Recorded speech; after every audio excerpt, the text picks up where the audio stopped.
My wife slept with a trust fund CEO, filed for divorce, and flew to Italy with him. But she didn't expect to be sued and humiliated instead. My wife divorced me, went on vacation with her affair partner, thinking she would get my parents' trust fund, but instead, she got a lawsuit. Hello, I'm Aaron, a 30-year-old person, and I'm just going to try to write everything down here. I've known my pals have been friends with me my entire life because they claim that I'm the trust fund baby. They always attempted to get close to me, assuming I would be sponsoring alcohol at parties and holding extravagant parties all over the world. But every time I proved to be nothing like that, they abandoned me. My parents do have a sizable trust fund for me, but I'm aware of how hard they have worked to earn it. I am aware that money wasn't created overnight and that my father's business may be destroyed by a single error. I therefore put a lot of effort into building on what my father began every single day, but I came so close to making that one error recently. I didn't date anyone while I was in college except for Ashley, my wife, the love of my life, and a 28-year-old female. I'm not the kind to casually date or hook up with women. My goal was to date in order to get married, but I drew all the wrong kinds of company when word got out about my parents' wealth. You know, having money makes you popular and makes others want to live off of you. I did occasionally sponsor alcohol and lend money to some of my friends, but nothing extravagant, nothing that one would anticipate from a trust fund baby. I think it's okay to do things in moderation. In fact, it's crucial because you have to be a member of society. I therefore made an effort to be liked by everyone, although I hardly ever trusted anyone. I met Ashley at my graduation celebration. I struck up a conversation with her informally as she didn't seem to know me. We hit it off right away. After exchanging phone numbers, I took her to McDonald's for our first date. We had an incredible time. I fell in love and she didn't seem to mind that our first date wasn't particularly spectacular. My first love in life was Ashley. She wasn't dull and didn't seem to be making a concerted effort to win my approval. She was just being herself. She was also incredibly intelligent. I seemed to obtain an image that was beyond my budget while I was with her, and I felt normal. She didn't seem surprised at all when I took her to meet my parents. After we had been dating for a month, she seemed to agree that I was wealthy and impartial, which gave me hope that she wasn't at all put off by my money. She probably wasn't surprised because that was part of her strategy from the beginning, but I didn't realize that at the time. Winning me over was a well-planned tactic because she was well aware of who I was and that I was not seeing anyone. When she met with my parents, she exuded elegance. I fell deeply in love with her because she was so charming. The first female I ever took home was her. My parents were ecstatic about her. She never took any expensive presents from me during the year we dated. The fact that we weren't yet married was the only explanation for her refusal. After a year, I asked her to marry me. She was my parents' ultimate sweetheart since she wanted to work to increase our wealth. She told my parents that she only had one request, and that they never asked her to quit her job. My mother gave her a hug and expressed their happiness that I had found a wife who was so encouraging. Ashley earned a respectable salary while working for an IT company. My parents threw a party for our second anniversary. They declared their intention to offer Ashley a present and suggested adding her name as a beneficiary in addition to mine. They introduced Rob, the trustee, and Ashley to everyone else. He worked as an accountant for the business that managed the investments and money's legalities. Rob had a daughter and was married. His spouse practiced law at the same firm. My wife's name was listed as one of the beneficiaries, and everything was handled. Ashley had a great relationship with my parents and always tried her hardest to make them happy. As part of her career, she also traveled and worked a lot. Later on, I discovered that whenever my parents hosted a party, she would travel with her affair partner. She constantly wanted to go and looked beautiful. Numerous times during these parties, I witnessed her conversing with Rob in a corner while blushing from the wine she was holding and laughing a bit too much. Even though I was naive and infatuated, I never once considered the possibility that she might be having an affair with Rob. However, these two had been having an affair behind my back the entire time. In retrospect, Ashley surprised me. She is a true professional actor. The idea of ever suspecting her felt sacrilegious because of how beautifully she treated each of us. She was merely waiting, though. My parents died within 6 months of one another, about 7 years into our marriage. It was simply too hard to manage all the emotions and still keep the business operating, so I threw myself fully into my profession. Ashley began revealing her actual self for the first time in years at that point. She remained aloof after the funeral. I attempted to give her space since I believed she might be coping with her grief in her own manner. She didn't inquire about my well-being or mention anything about the death of my parents. I found that odd, but I also subconsciously chastised myself for not being able to express my feelings. It took me about 2 weeks before I made the decision to leave work early and speak with Ashley about it. On the way back, I purchased a bunch of pink roses. Since I had my own key, I opened the door and confronted Rob. I asked him if he had come to discuss the trust or something since I was perplexed. Ashley emerged with 2 pieces of luggage from behind him. That's when I realized Rob had 2 suitcases too. "Oh, dang," Ashley remarked, glancing at me. "I meant to do this quietly. I was going to leave you a note to inform you that I'm moving out, but I suppose we'll have to do it in person now. I'm leaving you, all right?" "Yes, you heard correctly.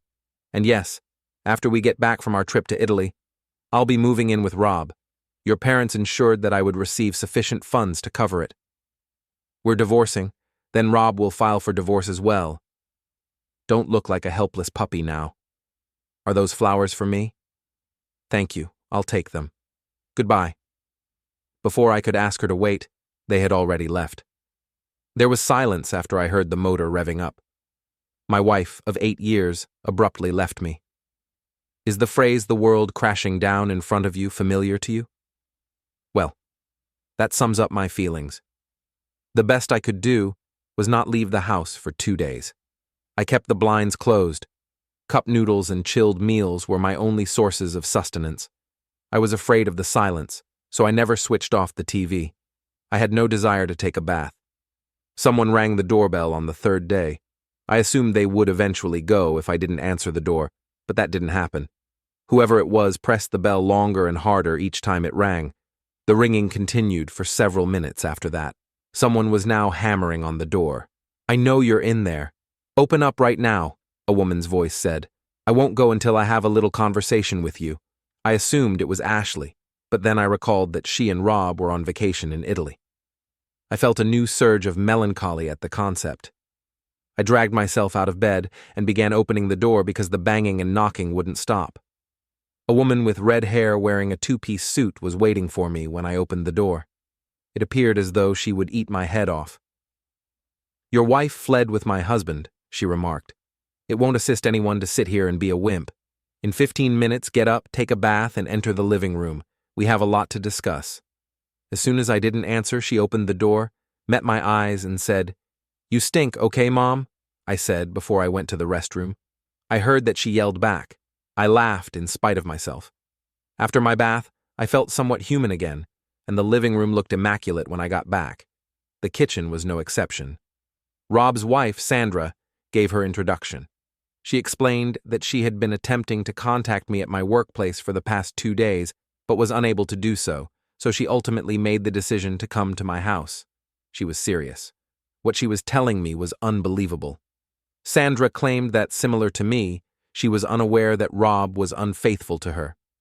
Only 2 days ago, when he left the house and promised to send his assistant to get the rest of his belongings, did she find out? Her world was broken just like mine was, but she didn't mope about it. She began to dig. She started by looking through Rob's laptop where he kept his work belongings, but he was hooked on Facebook. She quickly combed through his conversations to discover who he was having an affair with. She swooped like a hawk once she was certain. She was very certain that Rob was withdrawing funds for his personal purposes, after reviewing all of the documents pertaining to my trust fund. He was being helped by one of the beneficiaries, who was none other than Ashley. So it began little enough to go unnoticed, but ultimately he had grown confident and reckless. Although she wasn't lying, I kind of wished she was. Sandra was prepared to destroy them because she had all the evidence. Sandra said, "I have a little daughter. While I was still unsure, I'll get every last dime out of Rob, and I'll completely destroy Ashley. What you believe doesn't matter to me. I only wanted to let you know. If you do not wish to participate, you're under no obligation to do so." She exuded confidence and determination, and I knew in a way that I could trust her. I was on board then. We exchanged handshakes. We were working on a scheme that would cost my ex-wife a lot of money while she was on vacation in Italy. Rob and Ashley had returned from their 10-day vacation in Italy. Sandra and I wanted to see how they would react when the penny dropped, so we waited for their call. I had been at work on a Monday when Ashley called. She went on a tirade as soon as I answered. What on earth is going on? What does Rob mean when he says we're having problems? Where's my money, too? You mean the money from my parents that Rob used to buy you presents and most likely the place you moved into? I said. I hope my lawyer got back to you. It's Rob's wife, Sandra, who also happens to be employed at the company. Before she could utter another thing, I hung up and told her I had to leave. That day, Ashley was waiting outside when I left work. She blocked my path as I proceeded toward my car, pretending not to notice her. I had known her for a long time, but I had never seen her so upset by anything. She requested me to explain things to her since she seemed to be having trouble understanding Rob's nervous account of what happened and wanted to hear it from me in simple terms. I informed her that I had learned about the divorce petition from her attorney. The only difference was that she would not receive a single dime. The expression on her face, oh boy. She never would have imagined that this would be taking place. I saw the panic rising within her. After experiencing a moment of cruel pleasure, I felt a great deal of guilt for placing her in this predicament. It's hard to see someone you care about suffer, and I still loved her. I had to leave as soon as possible to avoid being manipulated by her. I brushed her aside and headed for my car. From behind me, I heard her yelling. She was requesting that I stop. How could you do this to me? Was the final thing I heard before getting into the car. I wanted to lash out and tell her that I could ask her the same stupid question because I felt like I was being stabbed. Instead, though, I got into my car and left. In my rearview mirror, I could see her completely confused, taking care of the automobile. Rob, meantime, had received notification that he would be leaving the organization. He was damaging the company's reputation, and it seems that word had gotten out since many customers had contacted to request contract termination. Firing Rob was the greatest damage control measure the company could take. Sandra arranged for the best counsel because she had several friends who were lawyers. She was confident that she would win the lawsuit and be granted custody. As I drove home, Sandra was providing me with all of this information. I felt a lot lighter. I wrote this up after returning home. I wanted to let out my frustration after my encounter with Ashley. Is Ashley being treated too harshly in your opinion? Update 1. Hello to everybody. I have an update now. A week has passed. I appreciate you helping me and getting me back up when I was feeling quite lost. I showed him this Reddit article during our first therapy appointment. It's a good coping mechanism, he said. According to him, it's normal to mourn the person you lost, in this case Ashley. So it makes sense that I would feel extremely overwhelmed once I revealed the truth. I'll try to give you all a summary of what transpired this week. Ashley gave me another call. Her voice was softer this time. She spoke in a muffled voice, as if she had been sobbing. She asked if I had eaten dinner. Do you want me to come over and cook it for you? She said. After I declined, I was surprised. She stated she would be at my house in 30 minutes. So I assumed she interpreted my silence as a yes. No, you won't, I responded, finally finding my voice. Are you serious? You want to come here, make supper, and set up a playhouse after what you did? No, darling. She said we could talk even though she knew things hadn't been well. At that moment, I was going crazy. I believe I yelled, Bad? Do you think what you did was bad? Simply awful? It was evil. It was self-centered and cruel. You're going to hell with it. I would never again want to see your face. What the devil is wrong with you? I felt like throwing up at the next thing she uttered. I should stop overreacting, she said. For me, it marked a turning point. At this time, I saw her true self. A woman who didn't regret her act at all and would do it all over again in a heartbeat. Despite the remorse I had been feeling for hurting her, the call was a trap, an attempt to control me. She was unaware of my realization and continued to complain about how I was portraying her in the lawsuit as a gold digger, even though she was actually making money and had a job. I wanted to let her know that I had paid off all of her student loans, so if she was now living nicely, it was thanks to my family and me. She claimed that the only reason she wanted to visit was because she believed we should have a conversation and reconcile, and that I should drop my case since it was useless. It was impossible for me to refrain from asking, "What about Rob?" She claimed that Rob was simply different and that she was having an affair with him because he made her boring existence interesting. She then began accusing me of never being there for her and of being away on business. She claimed that she had a passionate romance with Rob, whereas I lacked it greatly. I was suing her rather than offering her an apology. By this time, I was certain she was attempting to bleed my ear. She could have discussed it with me, or we could have attended marriage counseling. I informed her if she had been experiencing so many issues. The answer was never cheating. She started to insist on coming over and change the subject. After hanging up, I dialed Sandra. I explained what had transpired to her. Sandra requested that I call her back and invite her over. "I will also come over," she responded. She requested me to comply, and in order to find out her true intentions, I ended my conversation with Sandra and dialed Ashley instead.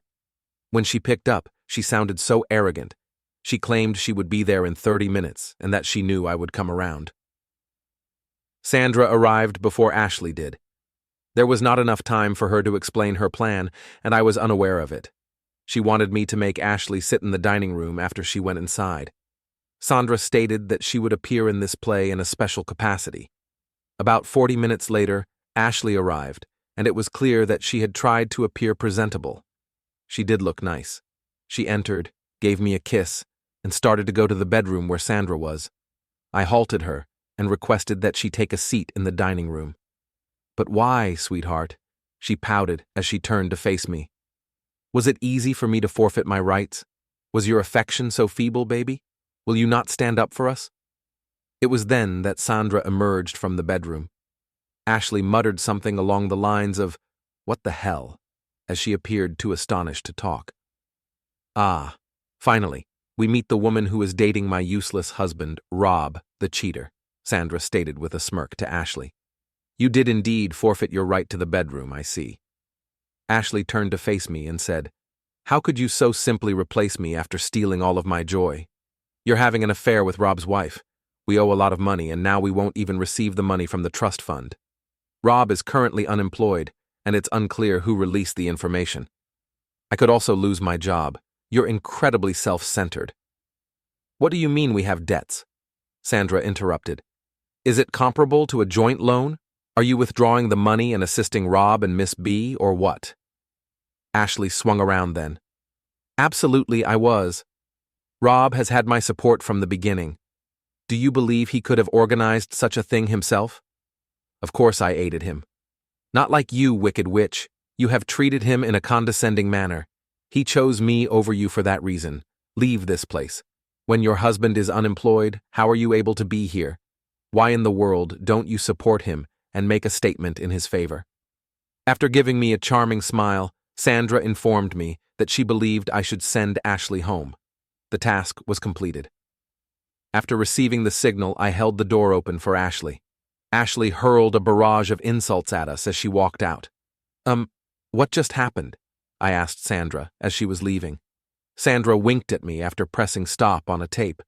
"We got a confession, Aaron," she exclaimed with excitement, her eyes gleaming. "We'll destroy them." She heard me say, "I'm not letting both of them escape. That's Sandra for you, my friends. She is cruel and cunning. I would be afraid of her if I were Rob and Ashley. She simply performs her job too well." Sandra admitted before leaving that she was the one who had clearly leaked the Rob news. I informed her that I was picking up on her intelligence and that I had at least deduced that she was involved. "I'll keep you guys informed. At last, the game is starting. Update 2, I'm back with an update, which I think is a bit early, but I couldn't wait to share it with you all. Sandra is an incredibly vicious mastermind. She explained everything in detail and submitted the recording to Ashley's employer. In the note, she stated that someone who would go to such efforts to deceive her loved ones wasn't a trustworthy employee and would likely attempt to steal money from them if she saw a chance. Sandra also had a long-standing friendship with one of Ashley's business colleagues. Sandra's buddy quickly withdrew from a transaction she was about to support, claiming that she had doubts about the reliability of several team members.